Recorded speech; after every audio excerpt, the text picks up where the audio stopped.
Hi, it's Auntie Crystal, and today I'm going to go see if our friend Brian, he's here, please will let me record making some Tulee mats. So I've never made any, and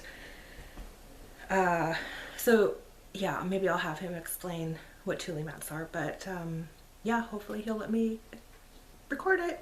And they're huge, so we're doing this outside in the shop, so I'm not all dressed up, no makeup, no nothing. I'm gonna go work, so see you in a second. So can you tell me what your name is? My name is Brian Crable. And what is this Tulee? This Tulee is a reed that grows in the marsh areas, the wetlands. It has this, it's like a cattail, like the center of a cattail. It's got that same thing, but it just has flowers on it, not the corn dog like the cattail. The cattail has leaves, but it has the same properties. It's a little more spongy, cushiony, like the leaves are on the cattail, and it's a thicker reed. They grow really thick, so what you could do is it makes cushions, so you could do mats for your house, for your bedding. You'd make Tulee mats, and you'd make them really long to cover your lodge, and then you could use them for dividers in the longhouse. So after the summer, you'd take your mats and then you'd put them up on the walls for insulation and bedding, and then you could use them for dividers, for dividing off, sectioning the house off in the winter. And how do you know when to gather them? When do you cut them? Usually late August, September, when they're all done grown as far as they'll grow, and then plus the birds have got done. I mean, they've done their thing and had their eggs, and like the things that are in those wetlands, like a lot of birds, they'll nest in them for safety. And so there was a bunch of birds when we were gathering this, and so we were going through taking it. We were told to make it look like we weren't there, so we kind of went there. I mean, and it was all over Fern Ridge Reservoir, and so it was like as thick as blackberry bushes. And so we went through and made it look like we were in one spot. I did get happy and yeah. I want to take a closer look at this. You're supposed to wet them back down when you go to weave them again, so they're not so brittle. So like cattail, if you soak them again, they won't rip really bad. Like right now, they're ripping really good when they get bent too much. Okay. So it's kind of, you don't want to be bending them too much. Some of them would are already bent, like this one.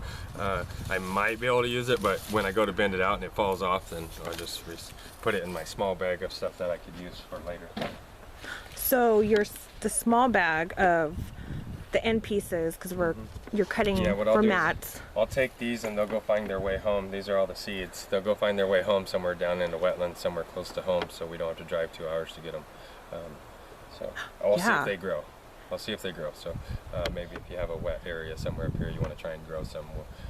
We do actually. You know, I think over there on that side there's the spring. Yes, the spring. So that might be a good idea to maybe just to see if it grows, because that'd be cool. I mean, it grows on the reservoir, you know, like in all the marshy areas. So I thought about putting some down there by housing. They have a whole water area right there. I was going to ask them because they have some cattail I think growing in there right now. It'd be nice to see if we can. Do they have any rush growing? Is rush like the little cousin of Tulee? Rush is super hardy. I mean, it's kind of got the same idea behind it with a solid core, but the rush, the juncus that we use for our baskets and stuff, that is so strong. That is super strong. I mean, this will be strong too if you wet it again, and it can be strong. You just got to twine, and make your braids and stuff like that. But juncus is a lot of our baskets that we have now are either juncus or hazel, because they withstood. Yeah, there's still some. They're so hardy, yeah. And none of the animals eat the juncus.